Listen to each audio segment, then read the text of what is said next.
Very good evening, ladies and gentlemen, and a very warm welcome to yet another episode of Illuminate series, where Noble Forms bring to you a lot of the best practices being followed around technology adoption, marketing, building engagement strategies, enhancing team productivity and applicant experience in the education space. And this episode of Illuminate in particular is all the more special because of the panelists that we have today to share their views and expertise on how the management of admissions in the top B schools in the country is changing. And over the next 1 hour, you're going to hear that all from the top two B schools in the country. And it is my pleasure to introduce them one by one. So we have with us today the very dynamic Dr. Deepa Dixit, the Chief Marketing Officer, and also an academician associated with Wellinger Institute of Management Development and Research, also known as V School. Dr. Deepa Dixit has been associated with B School since 20 years and has seen the education space in the area of marketing very, very closely. Welcome, Dr. Deepa.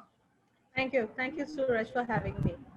Yeah. So we also have with us today yet another dynamic personality and a well-known person in the education space, Dr. Himadri Das. Dr. Himadri brings with himself an experience of more than 2 decades in leadership roles at the top institutions of the country like MDI, Great Lakes, and currently he is associated with International Management Institute in the capacity of a Director General. Thank you, Dr. Himadri, for joining us today. Thank you, Suraj. Pleasure to be here. And on your screen, that is myself, Suraj Sapra, Chief Strategy Officer for No Paper Forms. And No Paper Forms, as you know, is India's leading enrollment process automation company, offering blended services of a CRM, marketing automation, application automation, post-application automation, AI-driven board, etc., to educational institutions in India and abroad. So for the audiences, thank you so much for joining us today. You may please use the Q&A section below your screen to point a question to either of the panelists, and I will take it up with them during or after the session. I'm really excited and honored to share this space with the both of you, Deepa and Dr. Himadri. And with the permission, I would like to point my first question to Dr. Deepa. So Dr. Deepa, the top B schools are known for producing the best management professionals and entrepreneurs. However, for a greater output, a very good input is also required.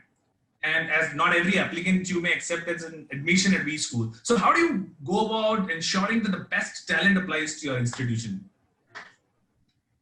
So to begin with, since you mentioned last 20 years, so the plan keeps changing every year.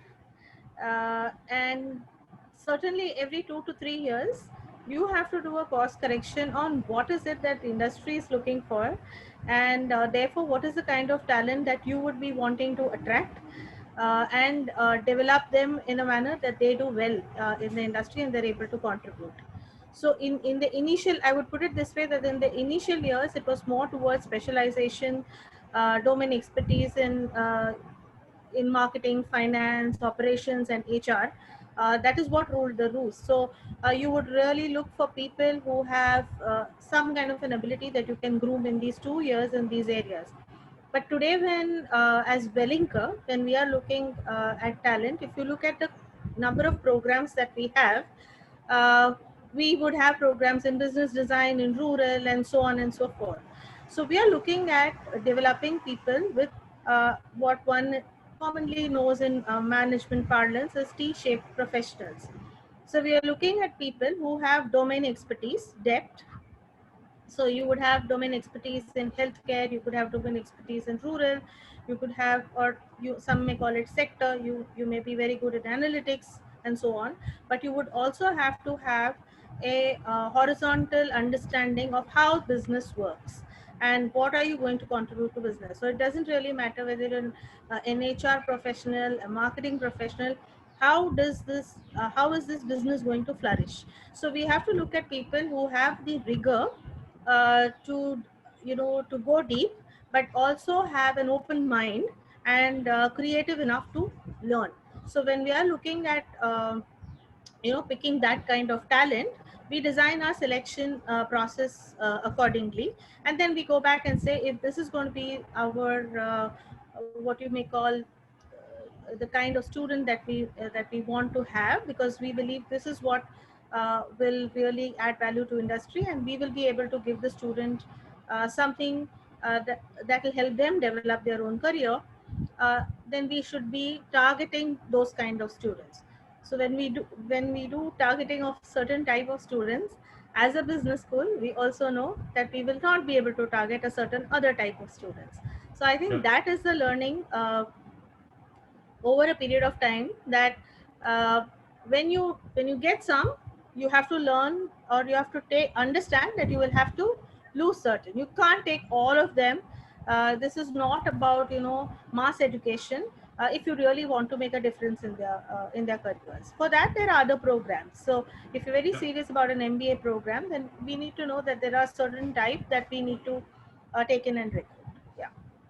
Yeah. So you can't take all of them, and you need to be very, very selective. So Dr. Deepa just highlighted about what is the shortlisting that they need to focus upon to ensure good quality. But I'm going to extend the same question to you also, Dr. Himadri.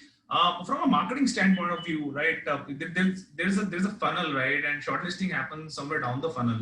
At the top of the funnel, right? If you were to correct it, so how do you go about improving, the quality of intake at the top of the funnel? And what over the years has really worked for you? No, that's a very valid point, Suraj, because every B school knows what kind of students they want, and they all design selection processes that get that. But like you said, if I don't attract those kind of applicants, my selection process goes out the window because I don't have the pool to select from. I'm not talking about numbers. I'm talking about quality, right? So ensuring that you get the right quality at the top of the funnel is critical to the bottom of the funnel selection process even working, right? Absolutely. So it is the most important thing in my mind is, and the difficult part is to get the top of the funnel quality in. So then you got to work backwards and figure out what does a typical aspirant look at in a business school, or in a good business school, in a top business school. Of course, whether you like it or not, their number one, number two, and number three priorities are placement, placement, and placement. But yes, let's accept that. But it's not just that. There'll be a significant portion of the students who, in addition to this, who in addition to the placements, need a few other things. They'll want to build an industry engagement network. They'll want to get exposed to a set of industry practitioners. They will want, a peer network where they can learn from. They'll want an alumni network they have access to. So it is important at the top end funnel to be able to market the fact that a school has these other factors also. So of course, you market your placements, you talk about the basic numbers, highest salary, median salary, that kind of companies who come, that is all there. But then you also need to highlight the kind of people who come to campus. And today they come on Zoom, yesterday and tomorrow they'll be again physical. What are the alumni doing? Where have they reached? So this kind of marketing has to be very, very heavy content marketing, where you can't be, pushing, sales pitches. It has to come from the horse's mouth. So you have to, put content which could come in the form of stories or videos from alumni, from people who have come to campus and spoken with the students, from recruiters who have had a good experience, besides the raw data like the placement numbers. So it's a heady concoction of, putting together the things that students look at, and not putting them out in just a banner ad with which looks very hard sales push kind of thing, but put them out in stories. So storytelling by the right stakeholders, in my mind, is the way to market to get to the top of the funnel quality you want. All right. So what Dr. Himadri just mentioned about the students being placements, and that is what we have seen also over the past few years, that students prefer to shortlist an institution basis what placements they've been able to provide. However, ma'am, with a lot of choices with students and every choice having the best placement record, at least being promoted, how should an institution build a distinctive marketing strategy to stand out? Because everybody talks about having 100% placements, a fantastic international placement, something. So it becomes really difficult to stand out. So, Suraj, I'm going to use a very quick example, a situation that I was in a few years back when we were making a presentation. This was a physical platform, where there were about 300 to 400 students in the auditorium, and there were about 5 to 6 leading business schools wanting to make a presentation to them. And because Wellinger is W, so we are always at the end. although the best things may come at the end, like dessert. But uh, so you imagine, five great professors talking to the students about their business school, making a presentation, and then comes Wellinger. And yes, so that was that question, which is what is distinctive about the about V School that I'm going to say, which somebody else has not already said.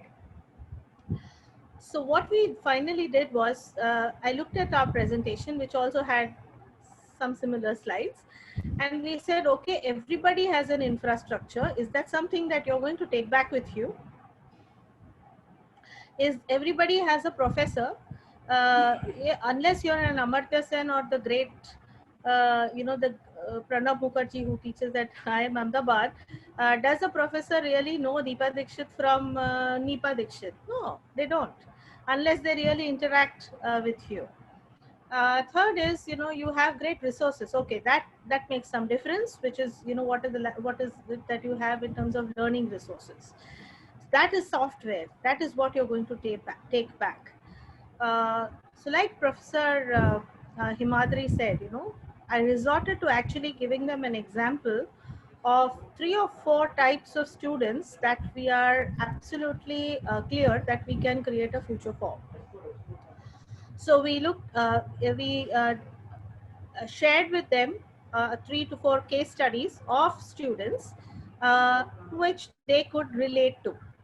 So we said, look, if you are a student who is the kind who wants to do a lot of engagement with the market, who wants to, who's best when they are in a crisis situation, or you're best performing when you're in a number crunching situation, then this is the kind of story we have for you, because this is the path we have built, and this is where the student has ended up. Okay, so if you're looking at probably only learning from case studies, then you should not come to Wellinger, because the first thing that we put students through is a certain series of experiential learning. In fact, in the first 20 days itself, we do that. So we push them out in the market. Today, even in this COVID situation, we are pushing them out in the market in the online world. So when you actually tell them these specific things that you are able to add value, I think the key word there is relatability. So if you, for example, if you tell the story of Dhirubhai Ambani, everybody is very inspired, no two ways about it. Or, Ratan Tata. But most important is, what is the believability that I can be a Dhirubhai Ambani or I can be a Ratan Tata? So before I get there to the peak, do I have the belief in me that yes, I have the right pathway to get there? And I think that is the credible story that every business school has to share. So we have certain credible stories, which some of them are distinctive. And when we share those distinctive stories, the student relates to us. They feel this is the kind of place I want to be in. And I want to quickly take you back to that previous question and top of the funnel. Yeah. A lot of times business schools are also wondering that so much of an outreach, are we going to be seen as a Colgate जो बेच रहा है? The point is Colgate को भी बेचना पड़ता है after all these years. So you have to be relevant to the consumer, and therefore you have to talk to them, you have to engage with them, and you can't avoid that. So your stories have to also change with time. You can't tell them the story of a student who did something 20 years back and inspire them as on today. Yes, that 20-year-old story also makes sense, but you have to also have something which is relatable. What happened in the last 5 years? What are your students doing? And what are the kind of students that you can really make a difference to? So I think you have to pick those stories and bring in credibility and relatability. Create the personas, what we call as. Yeah, yeah. So the two things that just appeared in my mind. Dr. Madri mentioned about a storytelling approach and building a content strategy. Not just placing a banner is enough. And you also talked about the Colgate story कि बेचना पड़ता है Colgate को भी, and that's pretty right also. That is important. Yeah, that's very right also. However, the question that it triggers in my mind is that in the top institutions of the country, at times doing marketing, sending SMSs and emails, or telling stories, creating content is looked from a negative eye, as it is seen that it has a risk to dilute the brand equity, as they are not desperate for numbers, right? So they don't want to appear that way. So how do you balance this challenge of ensuring that that brand equity, that pull is not getting diluted, while you are also able to pass on the message to the right set of audiences for yourself? Right. And I would start by asking Dr. Deepa Dixit, who will obviously seek inputs from Dr. Divya Madri on this also. Dr. Madri, is that okay? Can I go ahead? Sure. Yeah. Absolutely. So, again, one of the key thing is during that engagement that you have the students, how do you make them feel? Mm-hmm. Do you make them feel like, I'm here to get you to fill the form and, try and get you into the pipeline? Or are you delivering some value and they want to then talk to you? Okay, because I remember many years back when we would go out and conduct seminars and sessions, we would conduct 2-hour sessions and we would have audiences sitting all through those 2 hours. I wonder how people did that now. But the session would be on nothing related to willing. It would only be related to what those students are wanting to learn. So it could be a GDPI seminar, it could be a talk on, and this I'm telling you way back 15 years back, and we have gone to close to 50 odd cities doing this. So point is that when you go there, you have to give them something that is worth their time for those 2 hours. And then they want to know, hey, you told me something interesting, so tell me something more. And then they want to actually get more feedback about themselves. They come and unravel themselves to you. And that is when real engagement starts. So then you can, of course, talk a little bit about your business school, but allow them to ask. I think most of us, as marketers, sometimes we are in a hurry to tell. We want to tell them about our stuff. We want to tell them what we are good at, what we can do, how great we are. That's all fine. But the story is different for every student, no? Yeah. So allow them to ask, allow them to engage. They have to feel that you're open enough to ask different things. And for them to feel that, you also have to, in your talk or in your sessions, give them a sense of confidence that you know your business. Yeah. And they can trust you with asking some questions. Sometimes you have to also learn to say, no, we don't do this. We do not have this. The brand, as a brand, if you can say that, I think you have captured the heart and the mind of the student. Yeah. So this, how do you feel? How do you make them feel? The element has triggered another question in my mind. I'm going to ask. Jump back to you immediately after we've heard from Dr. Madri about what's his view on balancing this. The fear of dilution of brand equity versus spending on marketing. Sir, what are thoughts on this? See, this is essentially depends on your choice of the medium that you want to use to communicate.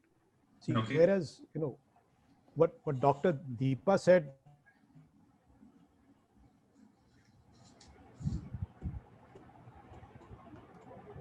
is in Dr. terms Himadri, of students we who are lost reaching you. out to you to engage, whether it's a platform or not. Dr. Himadri, we lost you for a while.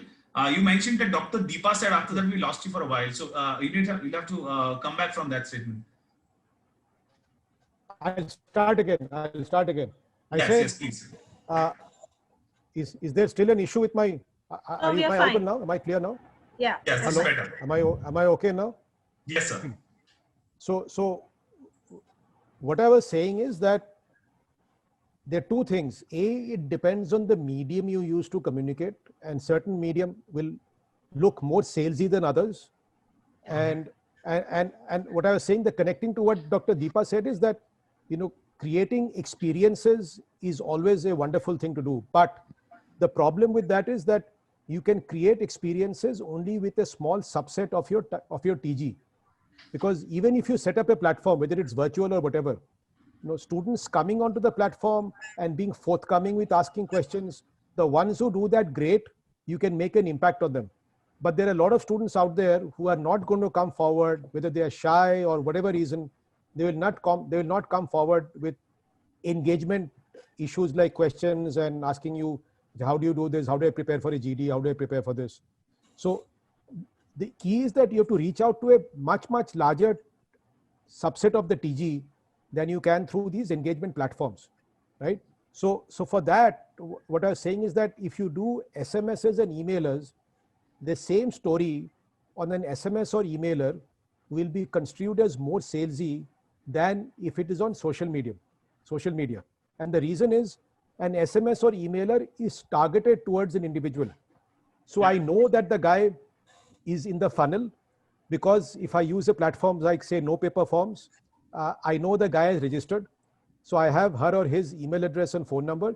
So I can start now bombarding them with SMSs and emails. Yeah. So it looks like it's construed as very targeted. On the other hand, if I get that same list of people, but I do a very targeted sponsored post on say Facebook or Instagram, they don't know it's targeted towards them only. In small letters, it might say sponsored, which a lot of people don't even see. But even if it is, as long as the content of the post is content heavy and not 2 days left, 3 days left, 5 days left, please apply, please apply, please apply. If it's a storytelling piece, see what I'm trying to say is the same message, if communicated through an email or SMS, would appear much more salesy than the exact same message being communicated on social media, where it is not that obvious that I'm targeting someone, because they don't know what filters I'm running in my campaign, whether I'm running filters based on FB or Insta handles, or I'm just running filters based on age, geography, etc., etc. So they don't know that. So it's going to come to them as some kind of a mass communication happening where stories are being shared. So that will appear to be less salesy and will not dilute the brand, whereas a direct communication like an SMS or email has the danger and risk of appearing to be very salesy and therefore diluting the brand. Okay, so coming back to Dr. Deepa, you also mentioned about how do you make them feel is important element, and Dr. Himadri has also talked about creating experiences, enabling experiences is extremely important. So there are two things here. You talked about having a tangibility factor, because through a seminar or through a fair or something, and inviting students to your institutions, and you were able to convert. And there was some sort of an objective setting that happened. However, in this era of Corona pandemic, where the tangibility is off table, absolutely, right? How have you ensured in both of your institutions, right, be it at IMI or at Wellinger, that experience was delivered? Okay. So I think we didn't know the COVID was coming, but since last year, we went on and made sure that there are a lot of webinars. Now, of course, it's a feared word sometimes, but we did a whole lot of webinars last year, and also for this year, the admission cycle, of course. And these webinars were not only about, again, talking about the institute, but things that the students really wanted to know. So we would have 45 minutes, half an hour, 1 hour conversations, and we would say, okay, we are going to have a conversation on what do you do if your cat has gone bad. Okay, and there again, we are not trying to say Wellinger CMAT leta hai, le lo. That's not the point. That's one of the things we'll tell them, but genuinely we are helping them figure out how they can plan. So I think whether it's offline or online, you have to understand that apart from applying to your institute and getting into the funnel where we desperately, or rather we want them for sure, you have to identify all those 10 other things which are important for them, and you have to talk about them. Whether it's an offline forum, it's in fact, in online, it's far more scalable. So in offline, there might be limitations. In on, while I agree with you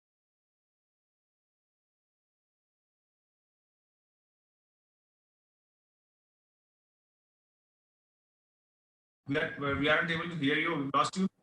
I think there's some issue with the Is it audio. okay now? Yeah, it's good. Okay. So like Dr. Himadri said, in the physical setup, at times there are students who are shy of asking, Yeah. and they're not as forthcoming as you'd like them to be. But in the online, they're all hiding behind the camera, you know, and they don't feel the tension of being singled out or anything. So they are very forthcoming with what they want to say. Sometimes they are very harsh also in some of the remarks that they make. I think we have to learn to be in an open environment where people will not only ask and say things which you like, but they may ask you some very pertinent questions, things which may make you feel a little uncomfortable, saying I'm not in that space, but still empathizing with that and not losing the game. So I think very important is you have to balance offline and online. And last 2 years, I think we shifted a lot. Apart from physical interaction with students, we did a lot of online. Yeah, we also used no paper forms, and there were certainly advantages of ensuring that the follow through is good. So one thing I've learned over the years is what students look for is feedback.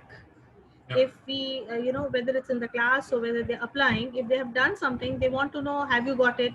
They have submitted the form, instantly they want to know, I hope you have received it. Small simple things like that make a huge difference in the user experience.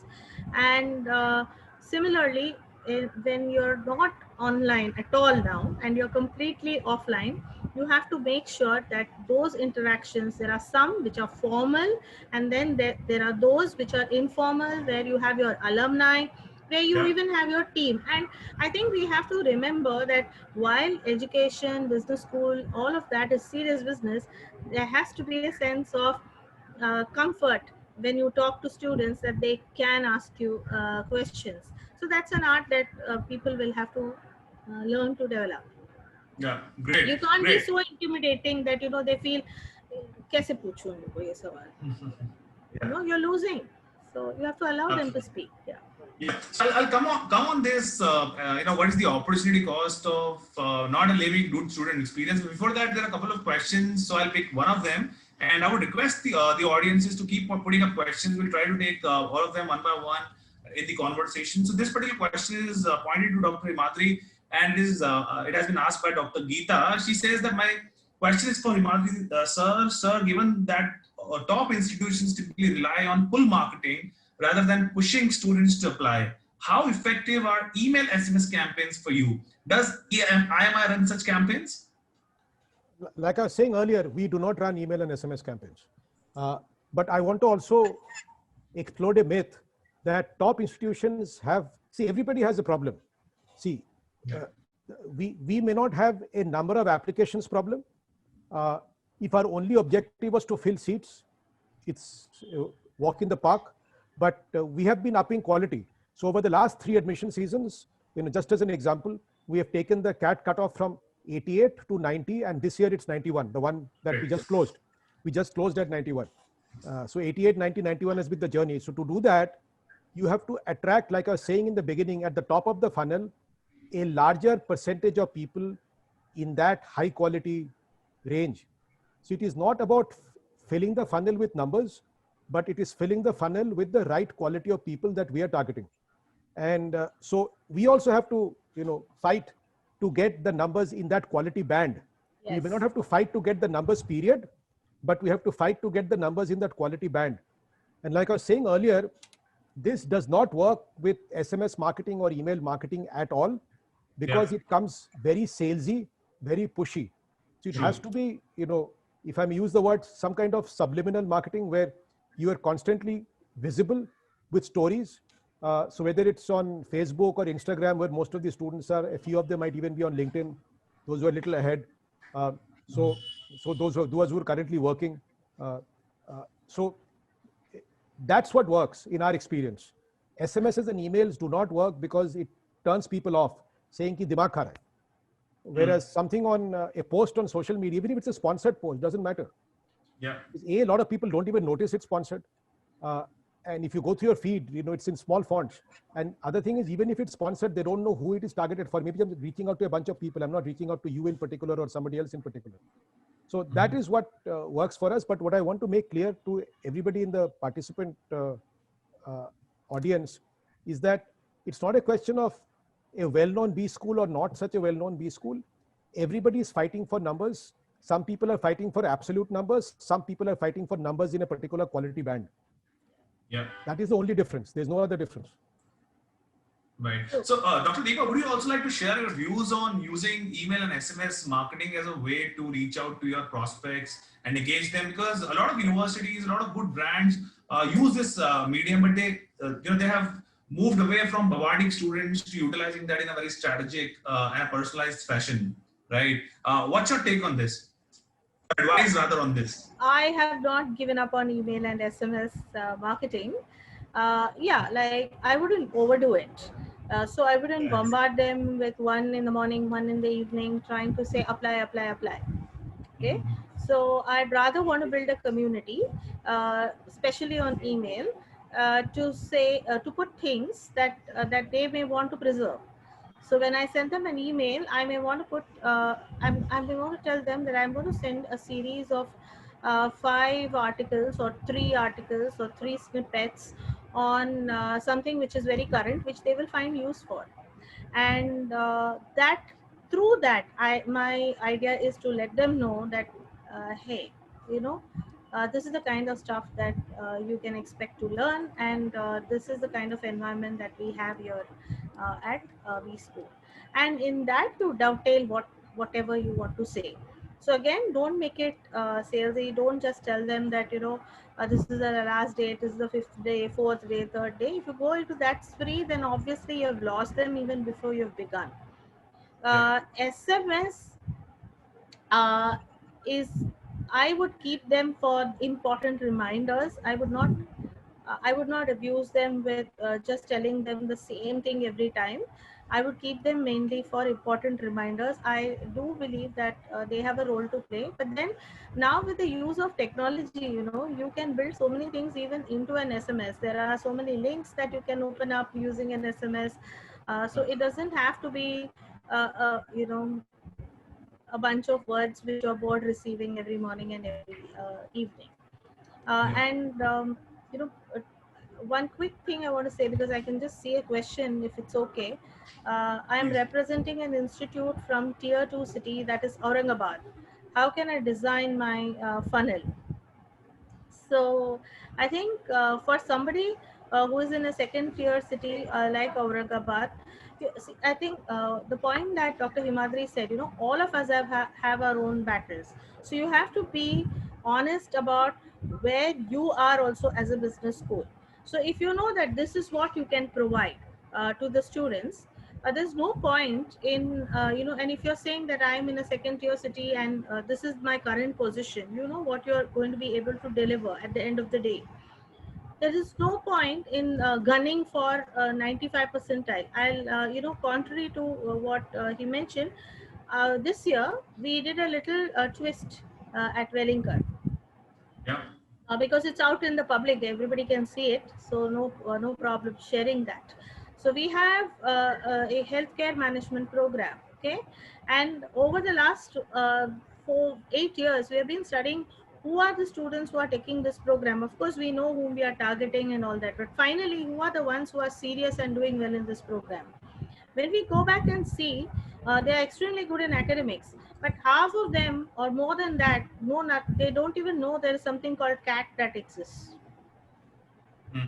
All that they know is something called GPAT that exists. Okay, so automatically we find that these students don't do that well in CAT, or they don't do as well as their counterparts in some of the other entrance tests that somebody might take. So we have to have the foresight and say, listen, these bunch of students, let's look at their academics, and maybe for them we should not look at that 90 percentile cutoff. because they have not even, that was not even on their radar. Yeah. So we went and put a differential cutoff for this particular program, and we got fantastic students. So no harm Right. in gunning for that band that you're looking for. Build your profile. Brands don't get built overnight. I'm my Velika. Nobody got built overnight. We took them stepwise, and you keep doing best with the lot that you have. Put them out in the industry. Get them. So if I were at Aurangabad at this business school, I would focus a completely different lot of students in Maharashtra. I would not go necessarily pan India. I would look at a very different audience, and I would say, look, this is the audience, and I'm going to work with you before they join. Yeah, and I would build my funnel that way. I would not necessarily wait for them to start applying for CAT and all of that. I would get the students and make them take tests which are sensible enough, and push out realistic future plans for them. Fantastic. So, Mr. Sailesh Chandra has mentioned that will you be putting a recording of the webinar, and he's appreciated that it's a wonderful informational webinar by Dr. Deepa and Dr. Himadri. Thank you so much, Mr. Sailesh. We are definitely going to circulate a recording of this, and we're going to put this on our YouTube handle, Twitter handle. You may access it from there. But we've got another question, by Mr. Janardhan Pashupati. I think it's on the question that I asked from you around using SMS and email as a service to market, and he's mentioning that are these different methodologies that both the speakers are stating when developing a marketing strategy for the year? Do you discuss these with the team and put together a guiding document or philosophy document for your marketing? I'm sure they would do. I would like to answer that question. See, Mr. Janardhan, I believe Dr. Himadri, Dr. Deepa has more or less mentioned the similar thing about avoiding the bombardment of SMSs and emails, and to use them but not to abuse them. See, the objective of communicating or sending SMS and emails to the student is to engage them and not to confuse them. And as a technology company, we also promote this kind of notion that no bombardment of SMSs and emails should really happen. It should be done in a very strategic, personalized, and an automated fashion. There are tools that No Paper Forms provides, which are called drip marketing tools, wherein you are able to create flows. That takes into account that what is the stage of the student and what is the action that the student took on the previous activity done. So this ensures that there is no bombardment happening. If the student is not opening up emailers or is not responding, so the system is going to stop sending further emailers and SMS, and you can design it of your own. So that's the kind of tools and technologies that we use. There is another important question that is there, and I would also club my question along with this, and this is both again Dr. Deepa and Dr. Himadri, asked by Prabhu M. Manikam. He has asked that Dr. Deepa and Dr. Himadri, I would like to know how to deal with negative memes created by unknown nearby competitor, maybe targeting a brand. And I'll club my question with this. So Dr. Himadri, see, social media is an open book. Anybody may come and write anything, about a brand. It could be a competitor. It could be an upset student. So how do you ensure that you are able to tackle these problems? A lot of people, a lot of B schools, good institutions, universities would not really worry much about their social media presence. But there's a lot of such things might be happening. Do you as an institution take a look at it, care about it? Are there any steps that you've taken about your online reputation management over the years? So I'll start by asking Dr. Himadri, and then we'll move to Dr. Deepa for her views. See, Suraj, you have no choice but to take care of it. If you want to survive, you have to also keep your eyes and ears open and see what other people are talking about you. So this is the classic, ORM case, online reputation management. So what we do, for example, is we have a bunch of empowered student teams, and one of those teams, the job is to keep trolling and finding out whether it's Facebook, Insta, Twitter, and some WhatsApp message that has gotten viral and entered one of their groups, or LinkedIn. LinkedIn, there's usually nothing much happening, but on Twitter, Facebook, and Insta, quite a bit happens of negative stuff. So their job is to find it and alert the relevant people in the organization. And there are ways to counter it. See, one is that if it's a fake handle, if it's not a kosher handle, you can talk to the social media platform and get it removed. So recently we had a Twitter handle removed because it was claiming to be an IMI official handle where it actually was not. And they were posting stuff that was not true. So that was easy to remove. Otherwise, if it's a genuine handle, you obviously can't remove it, but then you can counter it with facts. And the best, usually when these people spit out negative stuff, it is not fact-based. It is saying, it is making sweeping statements that ye kharab hai, wo kharab hai, this happened, that happened, or placement to yahan pe hota hi nahi hai, things like that. So the best way to counter that is give facts. You know, if you have your placement report out early enough, which you should in my mind, even if it's an interim report, you provide a link to the report. As simple as that, and maybe summarize in the post, in the counter post. So the key is to, you know, not get into a confrontational fighting mode, but in a very polite way, rebut it with just facts. And facts always are much more powerful than rhetoric. So fact-based reply is the best way to handle, you know, your online reputation management. Yeah. So, Dr. Deepa, Dr. Madhu just mentioned about engaging their own students or faculty to take care of all of that, and he feels that it's extremely important that all of these questions, negative remarks, factual, non-factual, should really be addressed. Yep. Right? Do you follow the similar sort of a procedure, or there's a different act, or do you believe in ignoring that because if you reply, it might lead to more such comments coming up, because competitor might feel that okay, they're paying attention to this. Okay. No. So yes, I completely agree that if it is a factual thing, which is detrimental for the brand, like one of the things is usually placements, the other thing is some snide remark. Put out the fact as an official announcement and say this is the fact. You can check. So that kills things if it is if it's not genuine. Number two is you speaking up for yourself is good, but sometimes your ambassadors need to speak up for you. Okay, so yes, we do have a group of students, not just current, we also have a few alumni, the younger alumni who are 1 or 2 years old in the industry, have just passed out. We constantly engage with them and we use them in all our engagements. So half of the sessions that we conduct or engagements that we conduct are conducted by the students. The faculty is there primarily to answer questions and to give information about something that is more current and relevant, which the alumni may not know. So that makes a huge difference. There are times when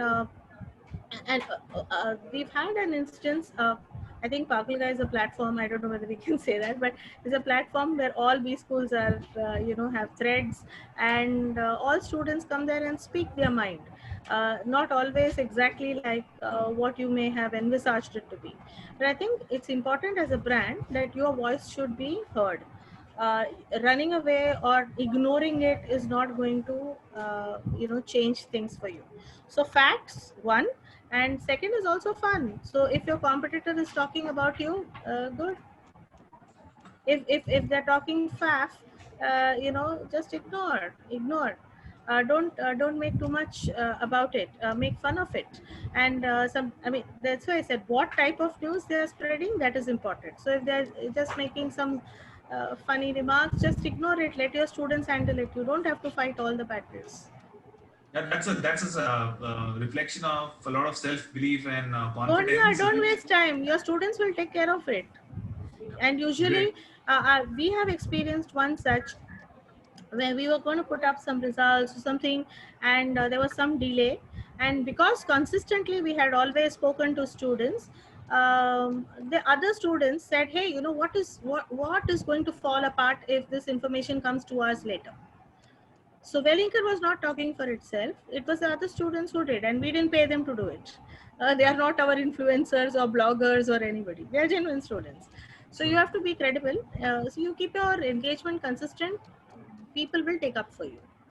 So we've got very intelligent audience, like always, as I have, we have common questions to ask to the both of you. So here we have Professor Megha Agarwal and asking that, given you both represent premium B schools, do you plan and optimize marketing, or is this a blanket approach to create brand visibility? Thank you, Professor Megha, for asking this question, because this is a question that I also wanted to ask. And Dr. Himadri, I would like to get your views on this.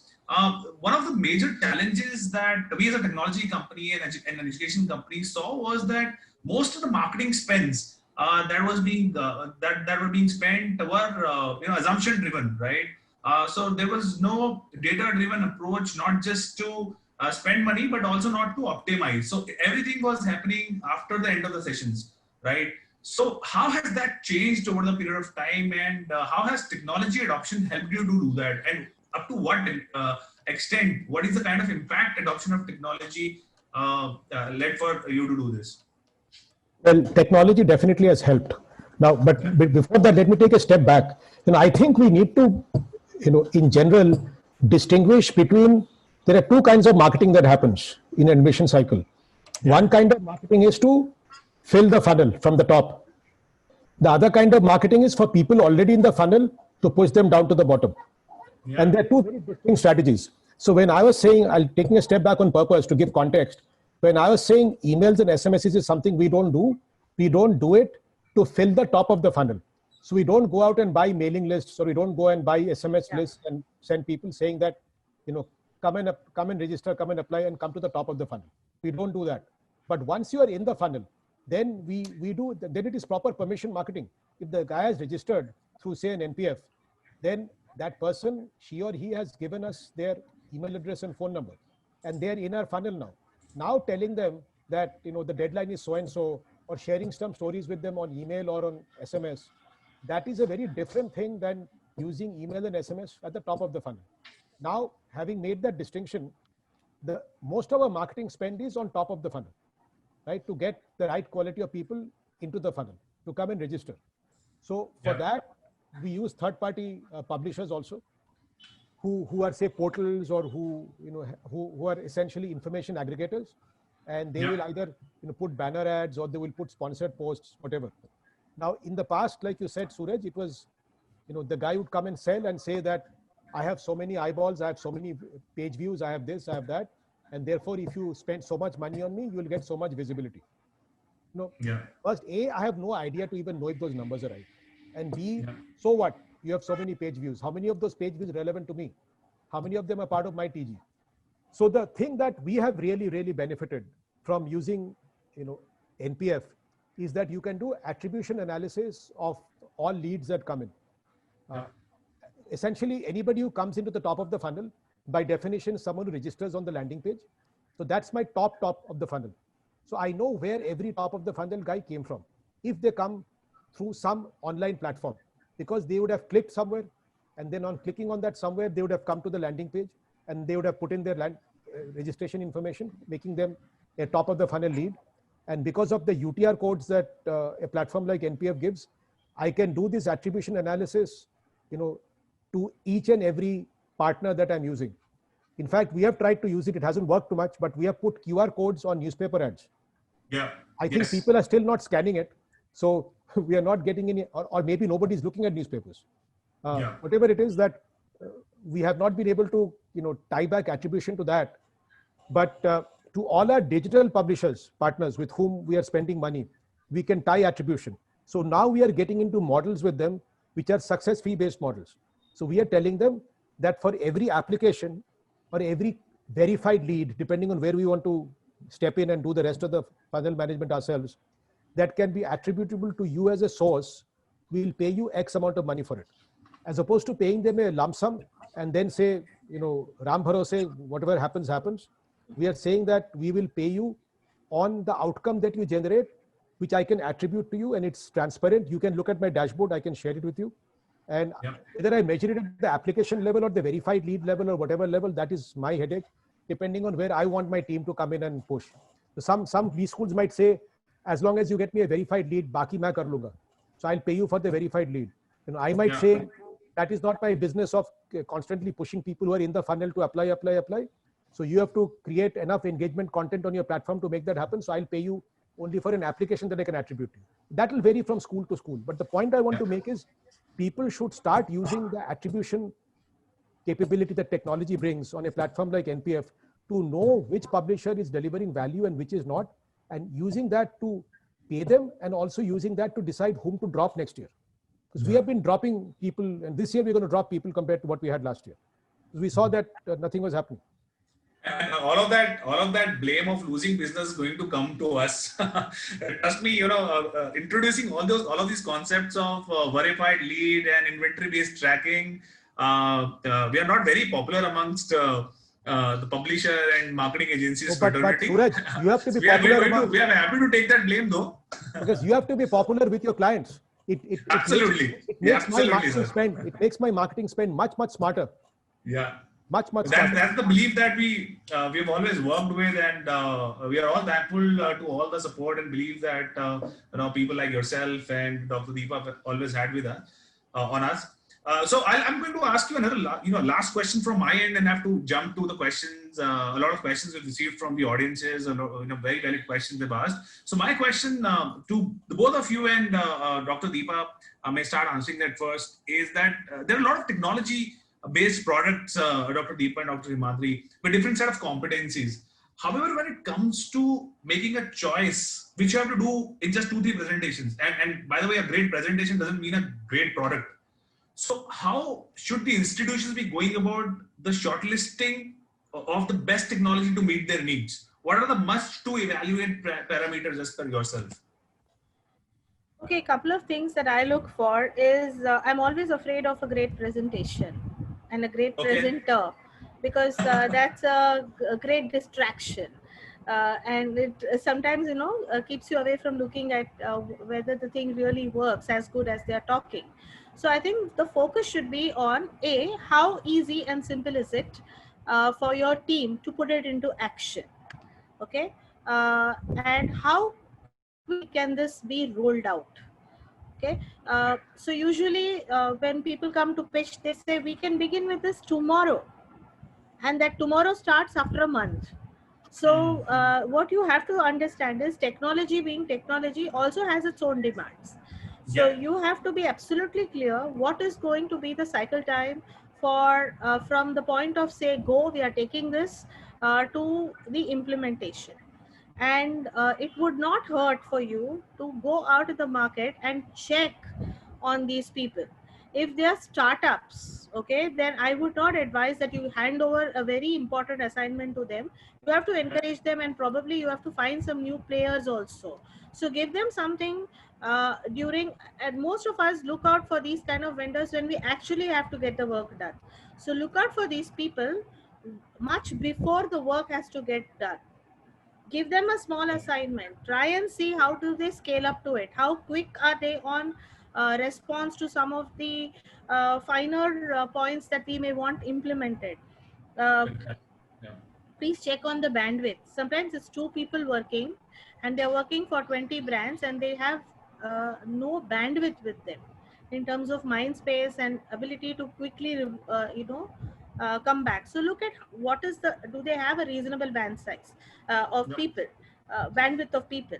If they have a reasonable bandwidth of people, who are their clients? And one learning that I've had is, when you take people from technology, so people think that I know technology, yours is one other problem, so I will solve it for you.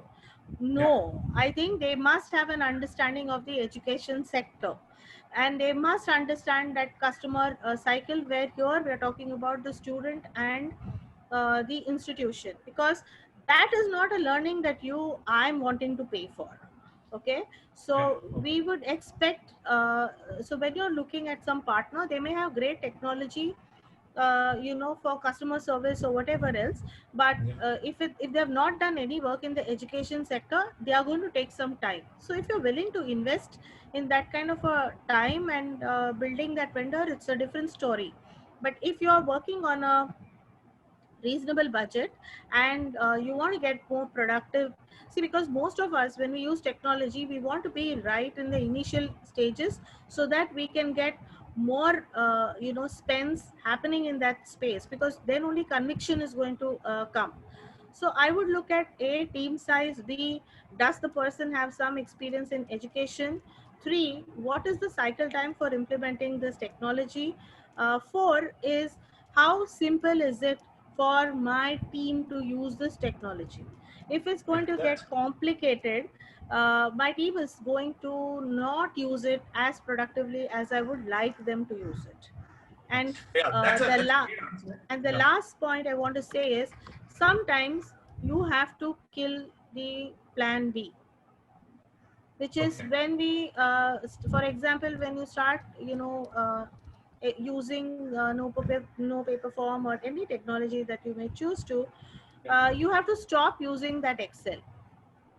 So if you Absolutely. don't stop Yeah. using that, Right. so this is not going to show results. So you have to make it a mandate to do that. So that's how I would choose. So I would, take out all the plan Bs, and Yeah. will my system still work? And so when I'm identifying them, that's how I would identify. And yes, please look at what is the cost, because there are a lot of young raring entrepreneurs who are willing to give you solutions today, and you can certainly get a good bargain. So please go for it, but choose to do this at a time which is now for next year. Don't do this after cat ho gaya, ab now I want to get the market, tab main shuru karunga vendor dhoondna. I think then you lost the game even before you began. Yeah. So that's a fantastic and a very balanced answer. I think Dr. Deepa mentioned about even if it's a startup and you want to just give them a chance, so don't really depend upon with a very very important to you sort of an assignment. Second, you mentioned about ease of use, responsiveness, bandwidth. You also used about evaluating a particular vendor from the point of view of their expertise of delivering to the sector that you are in. In your case, it is education sector. I believe that what is the kind of work that they've already done, kind of clients that they are servicing, how many clients they've been able to retain. I think that's very important. Selling to client is okay, but retaining the clients over and over year and over year, very very important. That shows what's the actual power. You Also, talked about. Suraj, sorry to interrupt, but there's one other thing. When you look at a client list, you should look at your type of clients. Are they also What there? type of client? Very, very relevant. Very, very Yeah, relevant. are they Right? my Because type? Because that's if you're servicing all the big giants, and I'm going to be spending a very small amount with that vendor, I'm possibly the least important person sometimes for that vendor, and I can't expect to get the same results. At times it does happen, it's a fact. So you have to look out for that. yeah, similar set of accounts, expertise. And Dr. Himadri, in addition to this, I would like to share a pain of my sales team, right? Because Dr. Deepa mentioned about cost and bargain. That's obviously a kind of a job that you need to do. We also do it for our organizations when we are making some buying decisions. However, how much important is cost element when you are depending your entire admissions on a software or a technology? Because I talk to my sales team and they say that if you're selling a product at say a cost which is X, there is somebody else who's come and pitched a product at 1 to 1.5x of our costs, right? So and for an institution, making a decision in 2-3 meetings is not that easy, right? So what would you recommend to the other institutions, that how much of an importance they should be giving to the cost? So if it is about cost versus capability, so how should they really be balancing it? See, this is actually very simple. You are buying a technology solution because you wanted to solve a problem. Yeah. Right? So the first thing is it must solve a problem. And I'm going to broad base my answer to any technology solution, not just an admission solution. No, we have had no paper forms for a couple of years now, but we recently, in the last few months, we signed up for a online exam solution as well as a placement automation solution. Yeah. And the common thing in all three cases, including no paper forms, is we looked for a product company. We didn't want a service company who would come and make something for me custom, because I know from experience that if somebody builds me a custom solution, maintaining it is a nightmare. But if they build a product, then a bunch of clients depend on that product. A bunch of revenue hinges on that product, not just my revenue. So then a product is going to be much better maintained. So the product has to be a customizable product where I can put in certain bells and whistles that I need specifically for myself. But the basic skeleton should not have been made for me. Some flesh could have been put in for me, but the basic skeleton must be a product skeleton. So I will only look at product companies. I will only look at product companies. I will not look at somebody who will build me a custom solution. So that's first. So everybody else I would eliminate. So among the product companies, I would not even look at just the education sector experience. I would look at the very specific domain. So I will look at someone who knows, who understands the whole placement process for a placement automation selection. Yeah. I will look at someone who understands the admission process for a admission automation selection. And I will look at someone who understands exams, invigilation, proctoring, and all the ways students can cheat in creative ways for an online exam solution. So the domain knowledge of the product vendor is extremely important. So first condition is there must be a product company. Second condition is the product company must understand that very narrow domain inside out. And that is all that they should be doing rather than doing everything under the sun. And they should have obviously, clients in that space for that solution.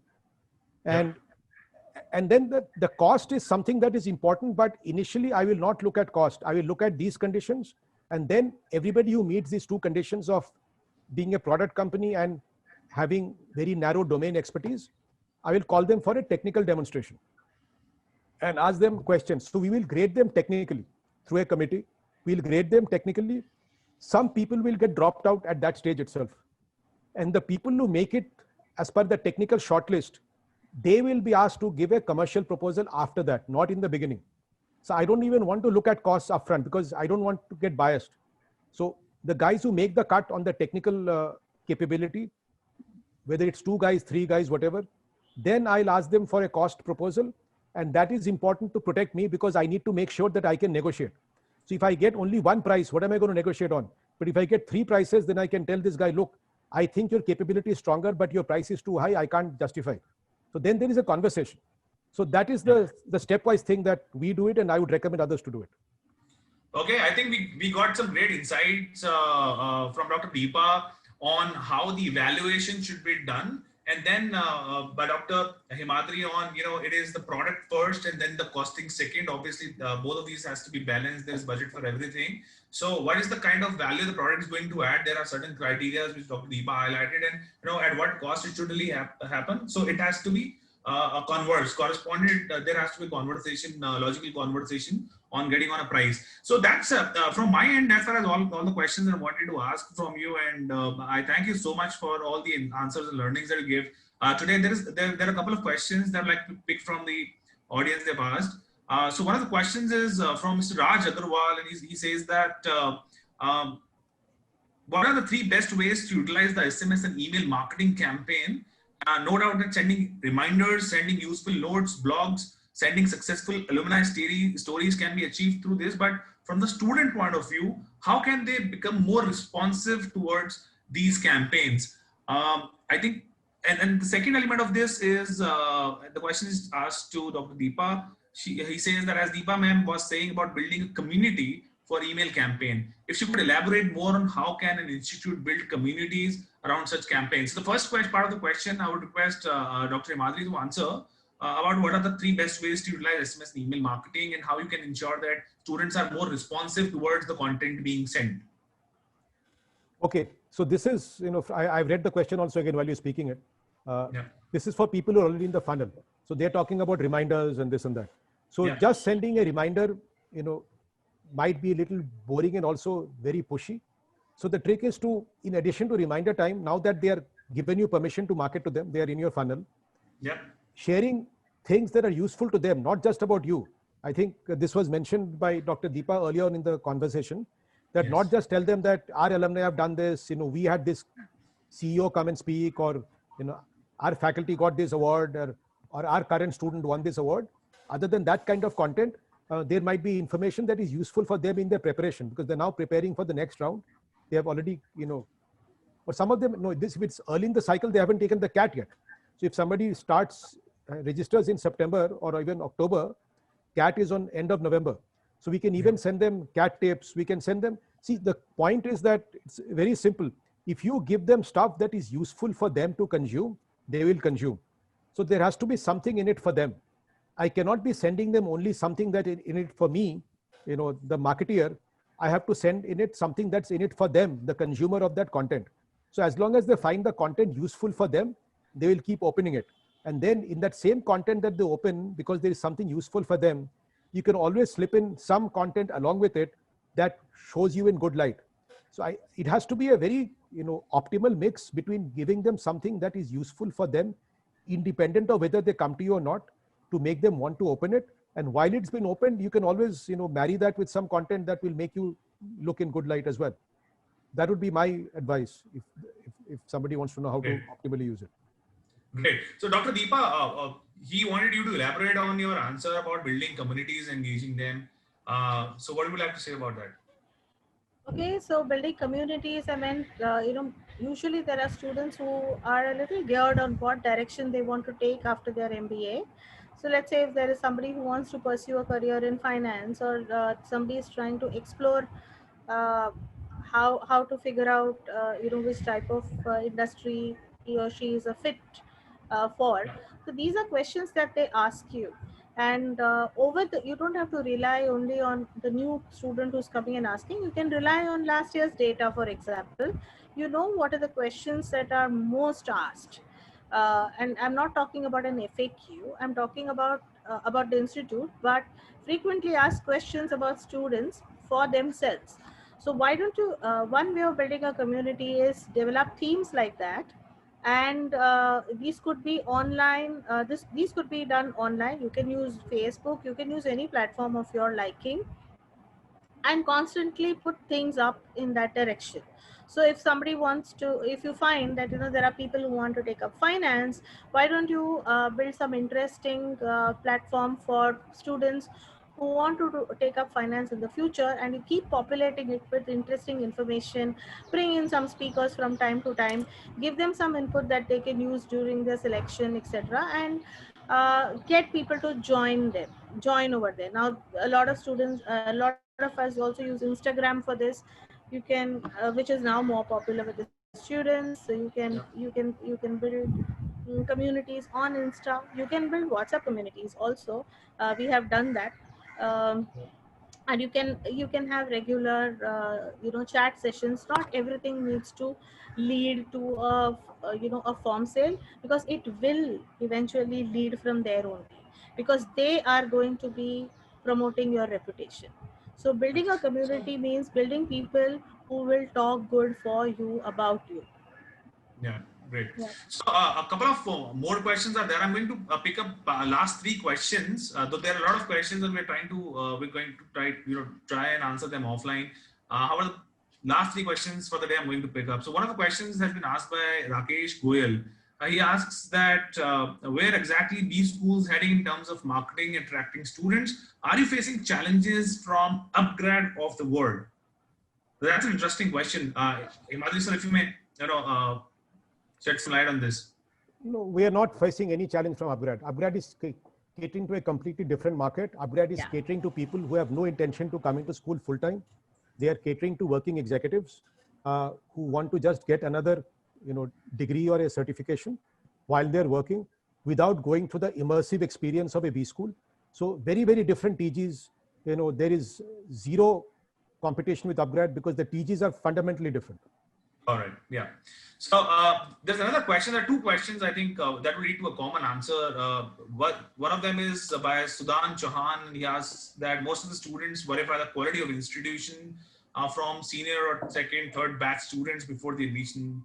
They take admission. So how can we make our old students concept better with institutions management? So I think he's talking more about alumni engagement as something similar. Mr. Prakash Tiwari has also asked that what are the different ways to involve alumni so that it has an impact on your admissions for the ongoing year? So, Dr. Deepa, if you'd like to answer this. Yeah, so every business school, like I said, the marketing team, or the overall business school as a brand, when you look at it, we should not simply be focusing at how are you going to attract people to the top of the funnel, how do you get them at the end of the funnel. But in between, after all this, there are 2 years that the student spends with you. And if you have not focused on that experience that you have created for them in those 2 years, of course placements is important, like Dr. Himadri said, and that is one of the goals that they come in with. But beyond that also, there are certain other engagements that you create learning experiences, you give them opportunities which they would have otherwise not been able to get. You give them mentors for life. There are faculty who after 5 years and 7 years come back before they want to start. You have to create that confidence and experience for those students in those 2 years. They will not always behave like you want them to behave. Please understand this when you're dealing with the millennial generation. So you have to learn to converse with them. I'm not saying pander to everything that they're asking for, but I'm saying learn to talk to them like adults and understand what is it that they're looking for, and create that connect in those 2 years, because then you can actually start saving money on your marketing. You don't have to really go out there and worry too much. You do your job right in those 2 years. Make sure the faculty, the placement department, the overall experience that a student has, even a simple thing like after the student has passed out, many of you experience, they'll call up and they'll say, I want my transcript, I want some document, blah blah, and you take forever to respond. At times it happens. Yeah. So do you have So, an alumni engagement team which is working? And that's important. and Dr. Himadri, this is a very interesting question pointed to you by Janardhan Pashupati, and he asked that when you're speaking of going on a per verified lead model to no paper forms or per application attribution relationship with marketing portal vendors, how do you manage data sharing and data security in that scenario? So I think if I were to paraphrase this question, he really wants to understand that, first of all, that how do you create the transparency of making it visible at both ends, that what is the conversion happening from which channel, and are you sharing data, and if you are, then how do you ensure data security? It's a very, very important question. Dr. Himadri, your views on that? See, the way I see it, there is no data security issue in this. This is not something that we are publishing. This is published in the NPF portal, the dashboard. Yeah. And we look at the dashboard. So when we tell somebody you got so many verified leads or applications, we are not showing them the entire dashboard and telling them what their competition got us. We are telling them this is what you got. And in the very beginning, when we contract with them, we tell them that we will measure these numbers on the NPF dashboard. If they're okay with that, then we sign. If they're not okay with that, we don't sign. And then they have to trust us. And there is always an element of trust in everything. And they are, of course, welcome to verify that with NPF if they think we are lying. Because we have nothing to hide. Nobody would dare to do that, sir. Don't worry. So what we say is, and we be very upfront, we say we use this platform called NPF, and we even show them a sample dashboard without the numbers in it, or show them the parameters that are tracked, and say this is how we are going to track it, and we will read the numbers off the dashboard and tell you this is how many you have given us, and we'll pay you accordingly. If that's acceptable to you, let's sign. Otherwise, let's not sign. Yeah. So to add up to this, Mr. Janardhan, I would say that there is the dashboard that Dr. Himadri is referring to is actually a publisher panel, which is an analytical tool which has been specifically created for publishers and marketing agencies to give them a lot of insights and visibility around the campaigns that they are running, so that they are also able to measure, and not just measure, they are also able to optimize the campaigns on runtime basis through a data-driven approach. So they are able to, in their dashboard, see a lot of insights just for the campaigns they are running, not the campaigns which IMI is running. So it's a dedicated publisher panel for themselves. So that's how the process becomes very bidirectional. So not just the campaigns execution is happening based on assumptions, but also the subscription to campaigns is basis very data-driven facts. One more question pointing to Dr. Deepa. Let me just find that out. There was somebody who asked a question, and he seems to be from, so this is the question by Dr. Ajay Dikshit. He says that, hi, Professor Deepa ma'am, we are a small B school from MP. We partner with a lot of third-party platforms for our promotions and outreach, but due to limited manpower, we are unable to keep a tab on the performance of each one. How do you manage such scenarios? And he's mentioning these third-party publishers as College Dunia and Shiksha and the other sort of publishers. The question is that how do you keep a tab on them, because they've got limited manpower? So how do you optimize and execute? Is it more dependent on them or on yourself? Yeah, so Ajay, I think Suraj has partly answered your question when he was talking about the publisher panel. And I think it works best when you have a small team and you don't have a very large team to actually sit and figure out how each platform is doing independently. So use technology there, and the publisher panel is helpful for them to know how good or bad they are doing, but you'll also know if there is a huge overlap between two platforms when it comes to your brand. You can figure out whether just using two of them is good enough for you. Do you need to spend more? Because I'm not saying that if there's an overlap, you may decide whether you want to get rid of one or you want to reduce your budgets on one. So I think that is a really useful tool that we found extremely extremely useful for, and rather I would say, utilizing different platforms differently. So we figured that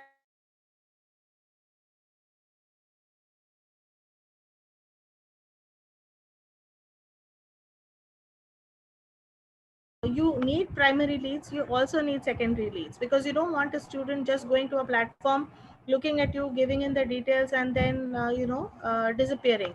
The fact that a student has gone to multiple platforms may also mean that he's really serious and digging for a lot of information. But you will know that through this panel that they provide you, and I think that can save you a lot of time and money. So you can then decide that if some student is going to 2-3 different places and looking for you, he's looking at authentic and credible information, you should put in that call and get that student engaged quickly. Yeah. So to both of you, Dr. Imadri and Dr. Deepa, would you have another 5 minutes to take the last three questions that I see as open on the screen? Would you permit? I'm really behind. I'm really behind on time, Suraj. I just WhatsApped somebody else saying that I'm coming late into the next meeting. Okay, all right. Just the last question, sir. Please excuse me that from asking that to you, because it's pointed to you, and then we'll conclude. So Ms. Isha Arora says that my question is directed to Dr. Imadri. I represent the college in Dehradun. I wanted to ask, how do you design and plan your remarketing strategy? See, the remarketing strategies traditionally have been, cookie based, where you kind of follow the person on that particular device wherever they are. But that in my mind is suboptimal for two reasons. One is it's very obvious to the guy that he or she is being hounded, because even if they go to any random site, they see an ad of yours if you're remarketing them. And B, it's device dependent, it's not identity dependent. So one of the things we're looking at doing, and we're working with NPF this year, is to do remarketing based on social media handles. So now what we'll do is we'll capture the social media handle, typically Facebook, of a person who is registered, who is in the funnel, and then we'll remarket on their Facebook feed. So it will not be obvious that they are being targeted. It will be a story kind of message, and we could do a standard remarket across all people who have registered on their Facebook handles. And what I was saying, a sponsored post with a very content story heavy post that would go on their feed, and it will only go to the people who have registered on the platform. So they are already in the funnel, and I can remarket to them in a much more subtle way than chasing them around on Amazon or some news site or wherever they are, based on cookie based remarketing. So this is how we have evolved the remarketing strategy as we have gone along.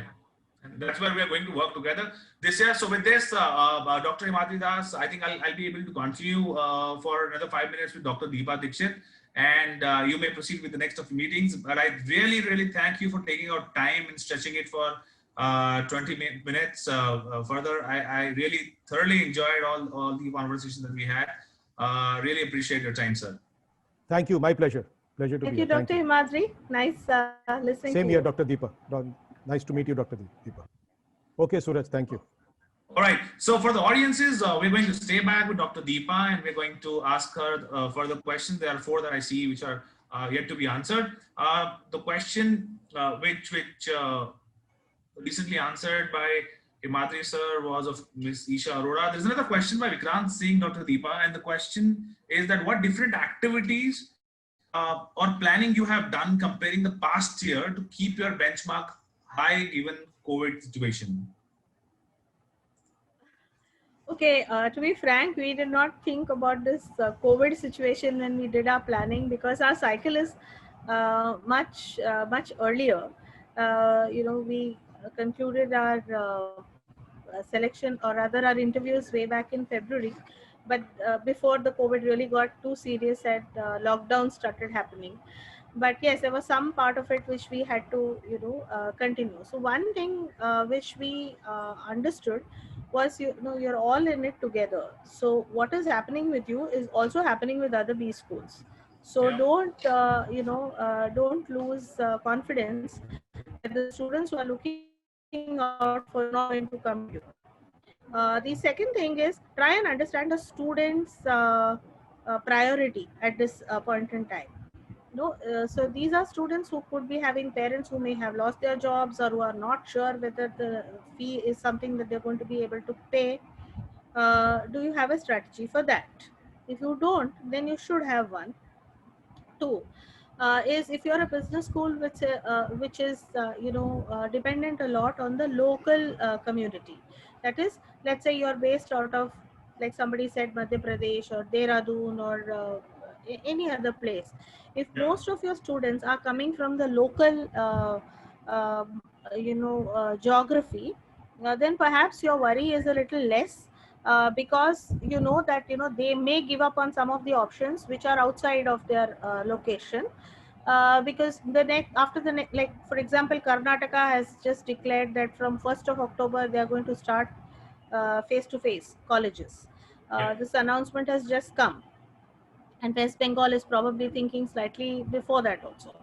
So when this happens, the first people who react will be the parents, because they are the sponsors in most cases, unless you have a student who's experienced and is paying his own fees, which is not more than 20-25% in Indian B schools.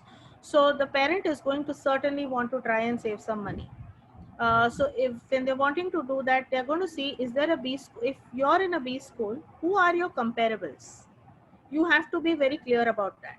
So who is your competitor? I mean, if you're an ex-B school, is who is it that normally the students who come to you, who are they comparing you with? Yeah. And try and see how best you can portray your offer to them in this situation. Try and then make the best of that situation. Say, look, if you're going to go to Pune, for example, you're going to take this online anyway. It's going to take you another 6 to 8 months. So why don't you hedge your bets? Because if your placement figures are more or less give and take a lakh or so, more or higher or lower than the other B school, I think you should talk facts to them, saying ये fees है, this is the placement package वहाँ पे भी, तो ये less risk हुआ. So you have to pitch it accordingly. So don't unnecessarily say कि कोई फर्क नहीं पड़ेगा, फर्क पड़ता है. So you have to accept it, and you have to tell the student why it can make better sense to join your business school. Yeah. Right. So we have a lot of inflow of the questions. The questions are keeping are dropping, but a lot of them are also appreciating your responses. But I'll pick up the last question, and I'll point it to you that Mr. Ayush Agarwal asks that many B schools still rely on cold calling, and it contributes to more de-branding than branding. How do you think this can be used in a constructive way? So how do you optimize the cold calling? If you have counselors and making calls to students. So what's your response to Pure that? waste of time and money. Is it? See, cold calling means ultimately, if you are talking about, as I understand it, what it means is database karido, get 4 students or 4 young guys, rose number पकड़ा दो and tell them call करो and getting the lead. Okay.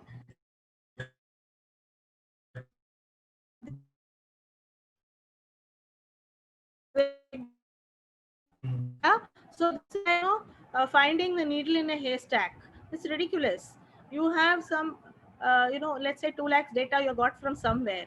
Who the hell is that 2 lakh? Yeah. 50% of them are not even going to look at you, probably for various reasons. Okay, another 50%, usme se another just 10-15%. Look at who has been coming to you. Do some study, na. This data, kahan se aa raha hai? Kahan se hain ye students? Which geography are they from? What is the background? Unka kuch to pata karo, and then you narrow down your calling, and then you initiate some calls, and if you then use some technology, you'll at least know response. And if you're in that category where you're using cold calling, iska matlab ye hai ki you probably have limited budget also. which is why you are resorting to this. So अगर limited budget है, so don't you think that you should be using it more sensibly? Instead of spending money on getting more databases, जो anyway waste होने वाला है, और जिसका 50% आपको पता है कि waste है, why don't you use that less money and invest little bit in technology and say हम technically if you can make 50,000 calls, वो 50,000 calls का history geography तो आप जान लो using that software that Suraj mentioned about. He's not paid me to market his product, but I'm telling you it makes sense. Use some filter and put those 4 people on the kind of students who will convert for you, rather than just calling people and telling them, I will give you 50,000 discount. That is debranding. And if somebody is doing that, you can't stop them. You can only wish them best of luck. So I have not seen brands doing well after following that route. Yeah. So I used to or the question just brought the teacher out of Dr. Deepa. We just saw her avatar of the academician, and I think that the question to us is very valid. That the cold calling contributes to more rebranding than branding, and how it should be done in a very constructive way. And what the Deepa ma'am just surprised you was that narrow down the data that you have using some filters basis the historical conversions data that you may have, and then put some technology to optimize the nurturing of these leads. And that technology is going to give you some indications on out of that entire cold data that you narrowed down and started activities upon is now ready to be called. I think that'll be taking the highway and not the long route. So I hope that answers the question. And with this, we have reached to the conclusion of the session. It was lovely being with you, Dr. Deepa, with Dr. Himadri who's already left. Thank you so much for your time. And thank you so much for your patience also. Sorry? Thank you so much for your time and patience to hear me out. No, thank you. As a teacher, patience is what you're born to exercise. Yeah. Thank you everybody so for the questions. Yeah, thank you so much for the lovely audience. It was great engaging and interacting with you. So we'll meet again in the next session of the Leadership Talk of Illuminate series with a few more top B schools and universities of the country, and we'll talk about technology adoption at large. Thank you so much and take care. Thank you. Bye-bye.